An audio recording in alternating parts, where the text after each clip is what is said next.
Maqaa Abbaa kan Ilma kan Hafuura Qulqulluu Waaqayyo tokko ameen. Maqaa Abbaa kan Ilma kan Hafuura Qulqulluu Waaqayyo tokko ameen.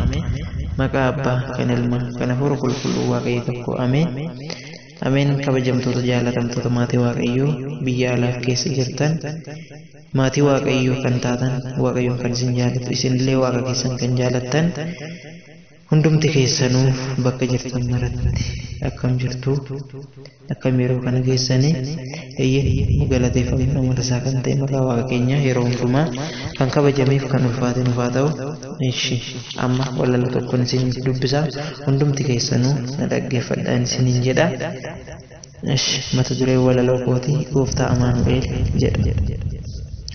Gooftaa Amaanu'eel yaa ilma Maariyaamii qulqulluu uumataa samiirraa waamamii jalqabni uumamaa kee isa lafaaf samii maqaa kee kabajaa hundumaan waamamii maqaa kee kabajaa hundumaan waamamii. Waaqayyo Gooftaa koo kan jalqabaa uumaa bakka hundaa jirtaa uumaa jaalatamaa ulfinni maqaa kee maaliin madaalama. Maqaan kee ulfaatu galgalaaf ganama maqaan kee ulfaatu galgalaaf ganama. Nuuf jettee Waaqayyoo rakkattee dhiphattee nu fayyisuuf jettee miilan dhidhiitamtee waadaa ilma namaaf uleen rukutamte arjummaa keef jecha balaaf dararamte arjummaa keef jecha balaaf dararamte. Ati yaa Waaqayyoo maaliin madaalamta halkanii fi guyyaa galataa waamamta sa'a 24 hundaan faarfatamta. Kabajni maqaa kee baay'uma xiqqaata kabajni maqaa kee baay'uma xiqqaata. Yesuus Kiristoos nutiif maal hin taane muka jiidha irratti qabanii hin baasne mismaara fuudhanii laphee isaan waraanne kana maraa beekaa ni dhiise hin daganne kana maraa beekaa ni dhiise hin daganne. Gooftaa fannisanii yeroo rakkisanii muka baachisanii isa daddarbanii akka hattuu wayii rakkoon dararanii murtii isa dhumaa fannoo godhatanii murtii isa dhumaa fannoo godhatanii. Ati yaa uumaa koo hundaanii obsitaa cubbuu koo baay'eesaa har'uma darbitaa galanni fi ulfinni kee natti na xiqqaataa keessi laphee kan koo seenaa kee yaadataa keessi laphee kan koo seenaa kee yaadataa.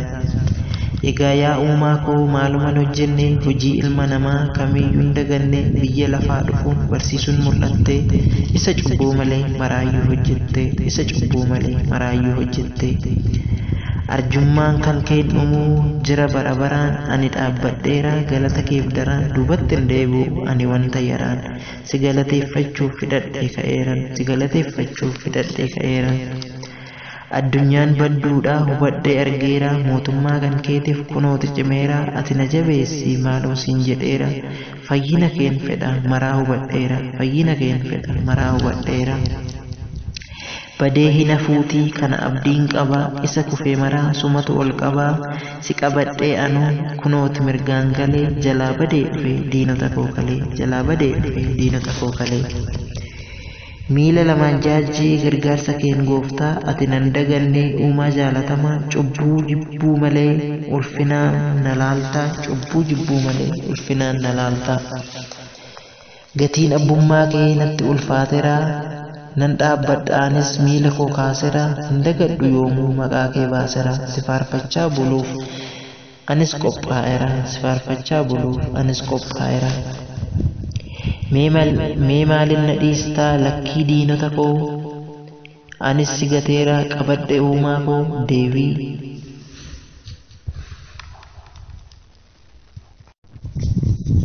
Maqaa Abbaa kan Ilma kan Hafuura Qulqulluu Waaqayyo tokko ameen. Maqaa Abbaa